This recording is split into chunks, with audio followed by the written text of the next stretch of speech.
I just got this microwave, just opened it, started. I don't like what I'm hearing. No new microwave is supposed to be sounding like this. Something is not right. It's in the correct outlet.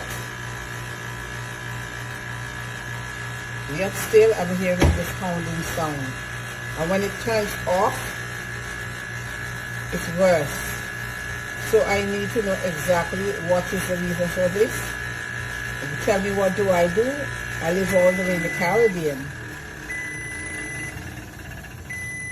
That's not normal.